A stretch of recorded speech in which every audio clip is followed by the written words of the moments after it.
அரிது கேள்விப்பட்டிருக்கீங்களோ? குணம்ங்கிற உயர்ந்த மலையின் பேர்ல ஒருத்தர் இருக்கிறார், சான்றோர்கள். அப்படி இருக்கிறவாளுக்கு எப்போதாவது கோபம் வந்தால் அந்த கோபத்தை நம்மால் தாங்க முடியாது. குணமென்னும் குன்றேறி நின்றார். குணம் நல்ல பண்பு என்கிற குன்றத்தின் மேல ஒருத்தர் நின்னால் வெகுளி.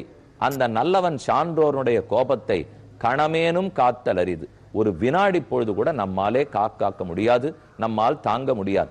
ராமன் அப்படிப்பட்டவன், எப்போதும் கோபம் இல்லாதவன்.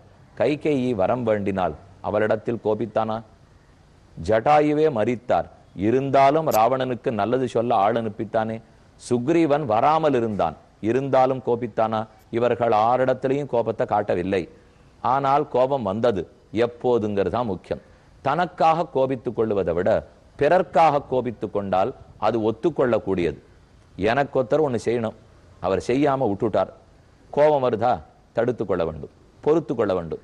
ஆனா ஒரு நல்லவர் இந்த ஊர்ல இருக்கார், அவருக்கு ஒருத்தர் ஒன்று செய்ய வேண்டும், அது நடக்கலையா? அவருக்காக பரிந்து பேசிக்கொண்டு கோபப்படலாம். அப்ப நமக்குன்னு கோபப்படுவது கூடாதே தவிர இன்னொருத்தருக்கு, நல்லவருக்கு, அதுவும் யாருக்காகவோ சொல்ல வரல, ஒரு நல்லவர் இருக்கார், அவருக்கு போய் சேர வேண்டியது சேரலன்னு வச்சுங்க. ஒரு நல்ல சுதந்திர போராட்ட வீரர் இருக்கிறார், அவருக்கு ஏதோ சில நல்லதெல்லாம் இந்த நாட்டில் நடக்க வேண்டும், என்னத்தினாலேயோ அவருக்கு அதெல்லாம் கிடைக்கலன்னால் நாம போய் கேட்க மாட்டோமா? ஏன் இன்னும் கொடுக்காது இருக்கிறீர்கள்? அவருக்கு வேண்டியதை கண்டிப்பா செய்ய வேண்டாமா? ஒருத்தருக்கு இந்த மாதிரி வயசானவாளை போய் துன்பப்படுத்துறீங்களே. ஒரு பஸ்ல போயிட்டு இருக்கோம், 80 வயசுக்காரர் ஒருத்தர் வர்றார், 25 வயசு பெண்ணோ பிள்ளையோ சீட்ல உட்காந்துருக்கார்கள், எழுந்திருக்கல. கொடுக்கணுன்ற தேவையில்லை, சட்டம் ஒண்ணும் இல்லை. ஆனா 85 வயசுக்காரர் நின்றுட்டு இருக்கிறச்சே 25 வயசு பிள்ளை உட்கார்ந்து இருந்தால் நமக்கு சட்டுன்னு கோவம் வராதா? எழுந்திருந்து இடம் விடக்கூடாதாப்பா? ஏன் இவ்வளவு வயசானவர் நிற்கிறாரே, எதுக்காக? போர்டு போட்டிருக்கா, நான் எழுந்திருக்கணும்னு எங்க பலக நோட்டீஸ் போர்டு இருக்கான்னு கேட்டா கோவம் வந்துருமா இல்லையா? அப்ப அந்த கோவம் வர்றது சரியா தப்பான்னா சரிதானே. இன்னொருத்தருக்காக தான் வருதே தவிர நமக்காக கோபப்படலையோ இல்லையோ. ராமனும் அதே போல மற்ற பேருக்கு கோபப்பட்டான். மற்ற பேர் தன் அடியார்கள், ராமபக்தர்களாக இருந்து அவர்களுக்கு துன்பம் ஏற்படுமானால் கண்டிப்பா ராமன் கோபப்படுகிறான். ஆண்டாளுடைய 2 பாசுரங்கள், திருப்பாவை 11வது பாசுரத்தில் கற்றுக்கரவை கணங்கள் பலகரந்து செற்றார் திரளழிய சென்று செரு செய்யும், செற்றார் திரளழிய சென்று செரு செய்யும். செற்றார் பகைவர்கள் அழிந்து போகும்படிக்கு கண்ணன் போய் சண்டை செய்கிறார். உடனே பெரியவாச்சான் பிள்ளைங்கிற உரையாசிரியர் அந்த சுவாமி கேட்டுண்டார், கண்ணனுக்கு ஏது பகைவர்கள்? செற்றார் சென்று செரு செய்யும்னால் உலகமே பெருமானுக்கு அடிமையாக இருக்க, அனைவரும் பக்தர்களாக இருக்கும் போது தனக்கென்று பகைவர்கள் இருக்கலாமா? பெருமானுக்கே பகைவன்னா அப்பெல்லாம் நமக்கெல்லாம் என்ன பகைமை கூடாதேங்கிற கேள்வி கேட்டார். அவர் பதில் சொல்றார், அவனுக்கென்று பகைவர்கள் கிடையாது. இப்ப 2 பாசுரம் சொல்றேன்னு சொன்னேன்னா, கற்றுக்கரவை கணங்கள் பலகரந்து செற்றார் திரளழிய. கண்ணனுடைய தொண்டன் ஒருத்தன், ஒரு கோபகுமாரன், ஒரு இடையன், அவன் தன்னுடைய பகைவர்கள் திரள் அழியும்படிக்கு சண்டை போடுகிறான். இது 11வது பாசுரம்.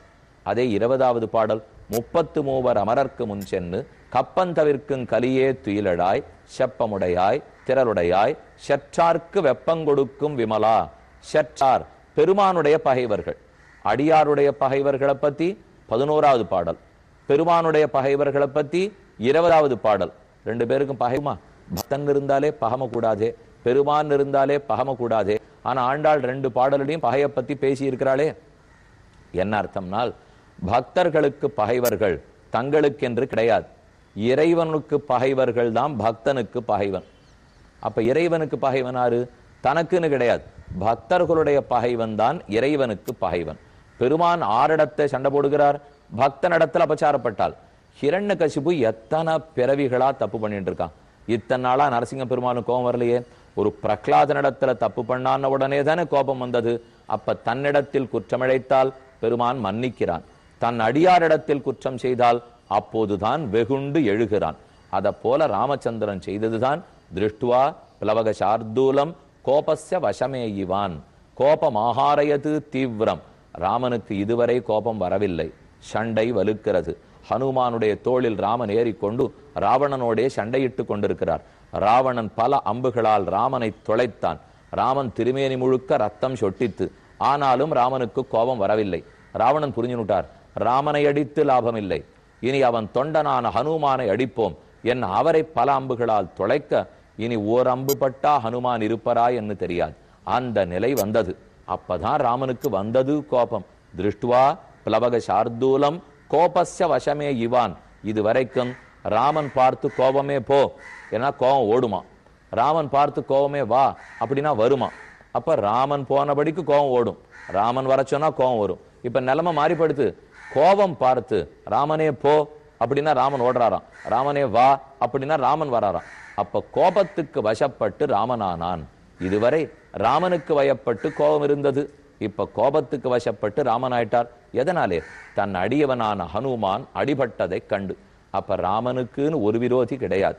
இதே போல ராவணனை பார்த்தவுடன் சுக்ரீவனுக்கு ஒரே கோபம். சுக்ரீவனு ராவணனும் பார்த்து கொண்டதே கிடையாது. ஆனா சடக்கென்று சுக்ரீவன் தாவினான், ராவணனுடைய சண்டையிட்டான். அவன் 10 கிரீட்டங்கள் மணிமகுடங்கள் அதை பறித்து கொண்டு வந்து ராமன் திருவடிகளில் சமர்ப்பித்தான். ராமன் கேட்டார், எதுக்கு சுக்ரீவா ராவணனோட சண்டை? சுக்ரீவன் பதில் சொல்றார், எனக்கு ராவணனுக்கு ஒண்ணுமில்லே, உன் விரோதி, அதனால் எனக்கு விரோதி. ஆக பக்தனும் பகவானும் இருவரும் தங்களுக்கென்று பகைவர்கள் கிடையாது, கோபமும் கிடையாது. ஆனா ஒத்தருக்கொத்தர் விட்டு கொடுக்காமல் அவனுக்கு ஒரு ஆபத்தென்னால் ராமனுக்கு கோபம் வந்தால் அப்போது தேவர்களும் நடுங்குகிறார்கள். அப்ப கோபத்தை ஜெயித்தவனும் ராமன்.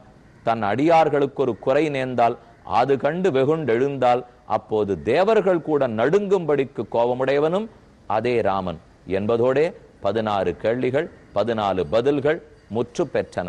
மேற்கொண்டு இது இத்தனை கேள்விகளுக்கும் பதில் அடியே நடுன்னு சொன்னது. நாரதர் பதில் இன்னும் தொடங்கவே இல்லை. என்னவென்று பார்ப்போம்.